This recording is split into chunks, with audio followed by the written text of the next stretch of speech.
in psychiatric, like nursing, I learned that there was 4 different levels of anxiety, 1, 2, 3, and 4. And when you hit a 4, you can't hear anymore. You can't listen anymore. And so they realized... You're stuck on a loop. It's just, I want the last word.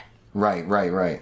In terms of, it's not, like an anxiety attack, but when you get to those levels of arguing, it's based in anxiety. And you stop being able to listen and process information and hear somebody else's side because there's aggression behind it. You just want to get your point across. So they both realize when they get to a 4 and they're no longer listening to each other, they separate, de-escalate, come back, communicate.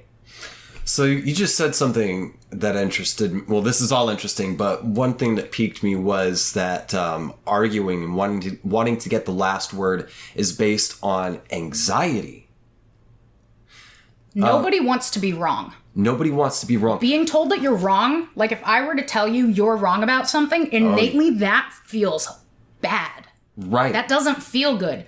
So if you can prove that you're right, you don't have to sit in your own head and be, why am I wrong? Why am I wrong? It erupts your sense of security. It erupts your idea of like what is right. You have to totally shift your definitions of things, kind of. Right? Yeah, and admitting that you're wrong is one of the hardest things for somebody to do. So people tend to subconsciously do everything they can to avoid that. And anxiety is kind of a blanket term for like a lot of different emotions, and how people feel that internally varies from person to person. So anxiety is just a general term of fear of, if I'm wrong, what does that mean? I know I'm right. I'm convinced in my head because now I'm up here and I can't process information. I can't rationalize. Right. So I just need to get my point across.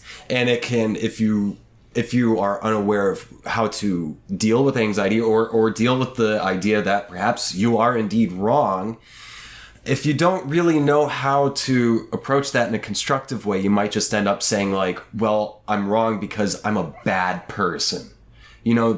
I've seen that like with myself and with other people. They'll just kind of jump to the conclusion that they are like morally, like fundamentally bad, where it's, you're not bad. It's just you're missing this thing. You're missing this perspective. Because you're still at a level 4 anxiety and shades of gray disappear.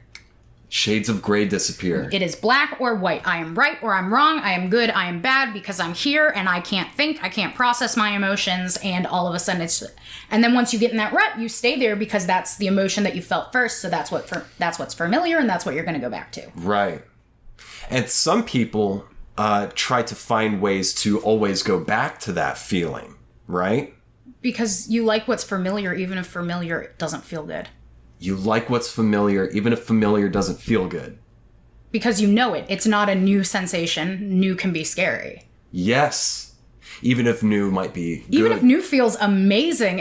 I've never felt this before, but now, okay, what does this mean? I think I like it. I know. But then there's that, well, what does this mean? How do I process this? This can't last. Everything I've ever known goes to shit, so this has to go to shit. What's my baseline? Subconsciously start trying to find ways to turn it to shit. Because that's your baseline, because that's where you've set yourself up. Oh my God. I'm learning so much. Having parents that had an amazing form of communication, I realized what a privilege that has been. And I also realized how sheltering that was, because I didn't see other people's parents having conversations. So I assumed growing up, everybody's family was like mine. And that everybody had 2 parents that loved their children and loved each other and everything went well. Right. So I had kind of rose-tinted glasses when it came to couples because I had this amazing example of a couple. Now, I'm not saying that they're like 100% perfect. Everybody kind of has their days, ebbs and flows, strengths and areas of opportunity. But it was a baseline that I just saw as super healthy. So seeing people who don't have that is I felt bad and I didn't understand it. I feel you exactly the same. I've got both my parents. We all have our flaws, but at the end of the day, they were great and loving. They did everything they could. They communicated. I never saw them like fight either. Yeah. No, I've seen them have like very strong disagreements. Yes. I've seen them have to not talk to each other for a while, but they never screamed or anything like that. So I see what you're talking about. Yeah, when you go into this really idea, it's like, experience. Doesn't everybody get that this is the fucking problem and this is how you solve it in a constructive, healthy way. Yeah. No, not everybody sees that. It's sad. It is sad. I feel bad. One of the weirdest things about growing up, and I didn't even really start to notice it until like my early 20s till I got out of college, was like how unadult so many adults were. I always assumed that, you know, adults are supposed to be mature. And it's like every year that passes, I'm like, these people, all these adults that I thought had their shit together are morons. They have no idea what they're doing.